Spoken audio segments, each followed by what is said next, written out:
नमस्कार, आप देख रहे हैं प्राइम न्यूज और मैं हूं आपके साथ श्रुति अंगद। बुलेटिन की करेंगे शुरुआत। जीएसटी पर मोदी सरकार का बड़ा फैसला सामने आया है। 33 जीवन रक्षक दवाइयों पर शून्य जीएसटी। पान गुटखा मसाला पर लगेगा 40% जीएसटी। 22 सितंबर से लागू होंगे तमाम नियम। नवरात्र के एक दिन पहले से लागू होगा यह फैसला। आम आदमी, किसान, मध्यम वर्ग के लोगों को इसका फायदा होगा। जीएसटी पर मोदी सरकार का बेहद अहम फैसला। 22 सितंबर से लागू होंगे नए नियम। आम आदमी, किसान, मध्यम वर्ग को इसका फायदा होगा। जीएसटी काउंसिल की बैठक के बाद केंद्रीय वित्त मंत्री निर्मला सीतारमण ने इसकी जानकारी दी है। जिन वस्तुओं पर जीएसटी घटाकर 5% कर दिया गया है वो hair oil, toilet soap, shampoo, toothpaste, cycle, tableware, kitchenware और तमाम घरेलू सामान है, जिससे जो मिडिल क्लास लोग हैं उनको काफी फायदा होगा। जिन वस्तुओं पर जीएसटी 5% से घटाकर शून्य कर दिया गया है वो अल्ट्रा ट्राई टेम्परेचर, दूध, छेना, पनीर, रोटी, पराठा जो भी हो उन सभी पर शून्य जीएसटी कर दिया गया है। ये तमाम जो नए नियम है 22 सितंबर से लागू होंगे, यानी कि नवरात्र से ठीक एक दिन पहले। कैंसर के लिए जीवन रक्षक दवाओं पर कोई टैक्स नहीं लगेगा। सिगरेट और पान मसाला जैसे नशे वाले उत्पादों पर 40% की सबसे ऊंची टैक्स दर लागू की गई है। तो जीएसटी पर मोदी सरकार का यह बेहद अहम फैसला सामने आया है। जीएसटी सुधार पर अब असर भी नहीं होगा। खुद वित्त मंत्री निर्मला सीतारमण ने इसकी जानकारी दी है।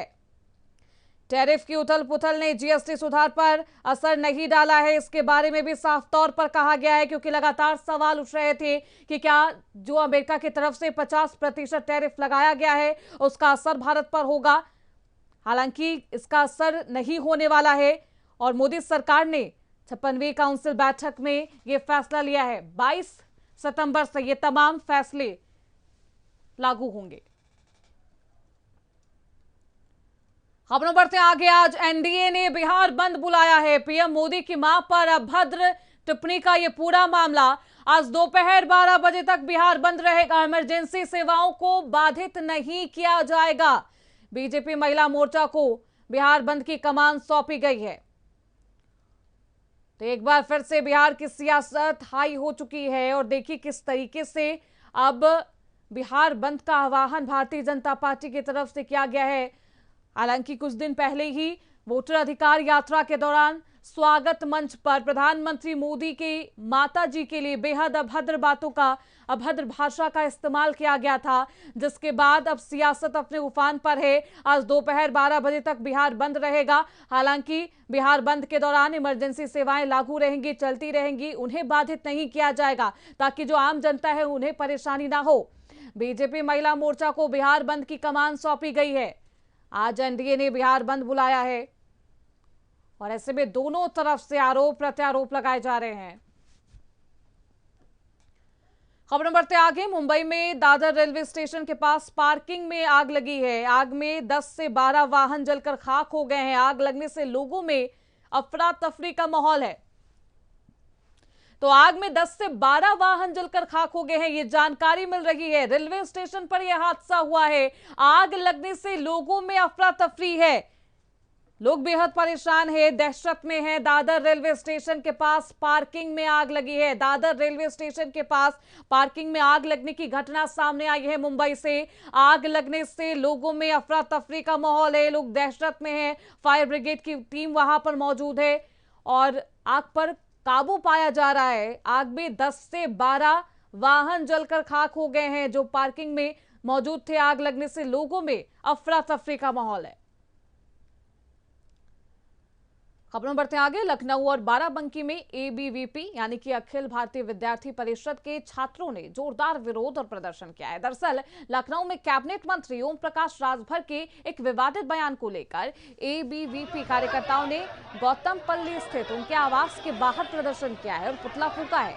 इस दौरान छात्र उग्र हो गए, जिसे शांत कराने के लिए हजरतगंज इंस्पेक्टर विक्रम सिंह मौके पर पहुंचे। वहीं बाराबंकी में एबीवीपी कार्यकर्ताओं को यह सफलता मिली है जब Shri Ram Swaroop memorial university SRMU पर बिना मान्यता के कोर्स चलाने के मामले में गंभीर धाराओं में मुकदमा दर्ज किया गया है। मुख्यमंत्री योगी आदित्यनाथ के आदेश के बाद ये कदम 24 घंटे के अंदर उठाया गया है। लखनऊ में ABVP का यह हल्ला बोल आप देख रहे हैं किस तरीके से कार्यकर्ताओं को समझाया जा रहा है। सीएम योगी ने जांच के आदेश भी दिए हैं।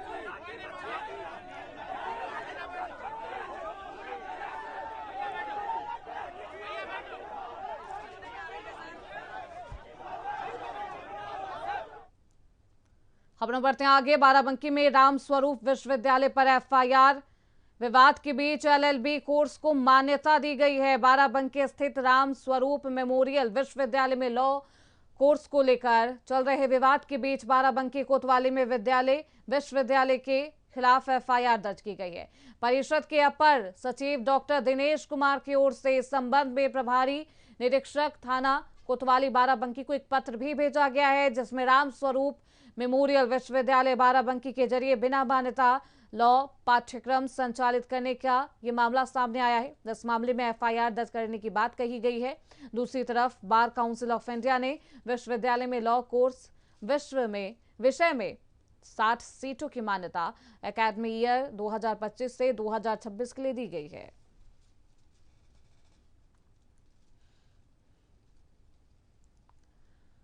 तो खबरों बढ़ते आगे। हमीरपुर जिले में एक बार फिर आसमान में रहस्यमयी ड्रोन उड़ते हुए नजर आए, जिससे लोगों के बीच दहशत का माहौल है। रात करीब 9 बजे सुमेरपुर कस्बे की पुलिया रामनगर गल्ला मंडी क्षेत्र पतियोरा गांव, सदर कोतवाली क्षेत्र के केसरिया डेरा और सिरड्डा गांव, साथ ही कुरारा थाना क्षेत्र के झलोखर रघवा और शेखुपुर गांव में आधा दर्जन से अधिक ड्रोन दिखाई दिए। घटना के कई वीडियोस भी सामने आए, जिन्हें स्थानीय लोगों ने रिकॉर्ड किया है। लगातार अलग अलग इलाकों में ड्रोन की गतिविधियों से सुरक्षा एजेंसियां भी अब सतर्क हो गई है। तो हमीरपुर में फिर से रहस्यमयी ड्रोन दिखाई दिए हैं, जिसके बाद हलचल तेज है, लोगों में दहशत का माहौल है। खबरों बढ़ते आगे। खबर कासगंज से है, जहां पर समाजवादी पार्टी के जिलाध्यक्ष विक्रम यादव एक बार फिर विवादों में घिर गए। दरअसल पार्टी के ही कुछ नेताओं ने उन पर गंभीर आरोप लगा दिए, जिससे पार्टी में अंदरूनी कलह खुलकर सामने आ गई है। शाहरुख राज ने विक्रम यादव पर रुपए का गमन का आरोप लगाया है, रुपए मांगने का आरोप लगाया है। उन्होंने एक वीडियो भी बनाया है और ये वीडियो अब सोशल मीडिया पर वायरल है। अब एक और जिला पंचायत सदस्य सचिन ने भी विक्रम यादव पर गंभीर आरोप लगाते हुए एक वीडियो वायरल किया है। इतना ही नहीं, विक्रम यादव पर पहले ही करीब आधा दर्जन केस दर्ज हो चुके हैं।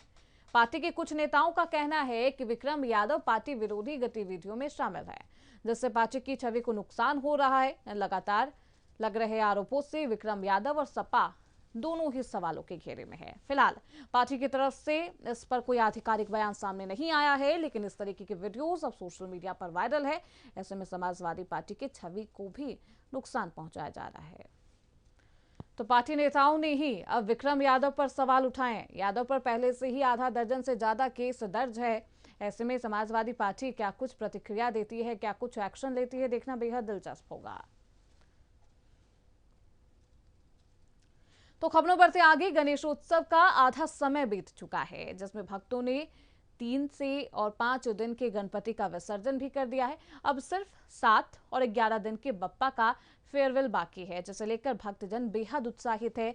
उल्लासनगर के कोलसेवाड़ी में भी कई वर्षों से हर्षोल्लास के साथ गणेशोत्सव मनाया जाता है, जहां नवयुवक मंडल इस उत्सव की जिम्मेदारी संभालता है। मंडल के सदस्य मुकेश कुमार ने बताया है कि पिछले 22 सालों से ये बेहद धूमधाम से मनाया जा रहा है। मुकेश कुमार ने आगे ये भी बताया कि गुरुवार को 7वें दिन के गणपति का विसर्जन होगा, जिसकी तैयारियां भक्तों द्वारा पूरी कर ली गई है। बढ़ते आगे। खबर रायगढ़ जिले से है, जहां पर खालापुर तालुका में मराठा समुदाय ने नेता मनोज जारांगी पाटिल की भूख हड़ताल की सफलता का जोरदार जश्न मनाया।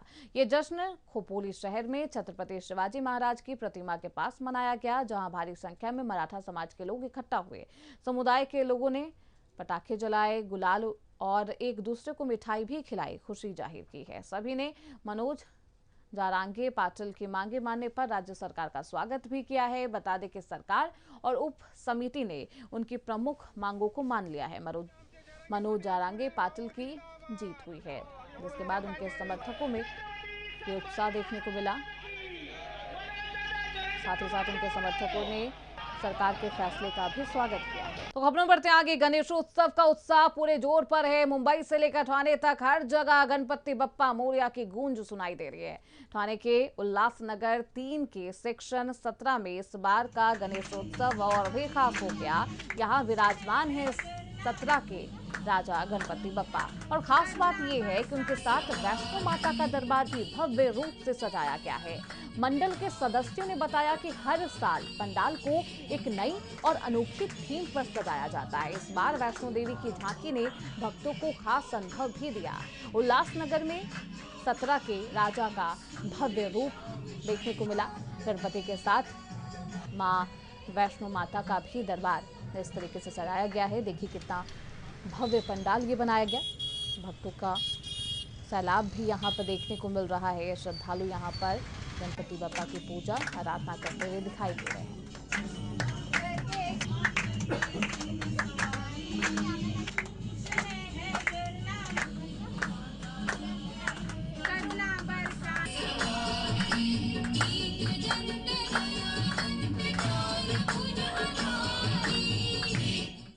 बागपत सदर तहसील भवन का ऊपरी हिस्सा देर शाम अचानक धराशायी हो गया, जिससे तहसील के पीछे बस्ती में 3 शेड भी टूट गया है। हादसे में कोई जानहानि नहीं हुई है, लेकिन तेज धमाके के साथ मलबा गिरने से इलाके में दहशत का माहौल है।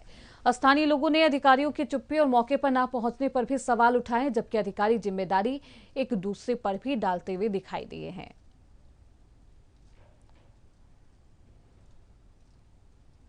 जनपद बागपत में बड़ा हादसा पेश आया है। सदर तहसील की जो बिल्डिंग थी उसका ऊपर का हिस्सा धराशायी हो गया है।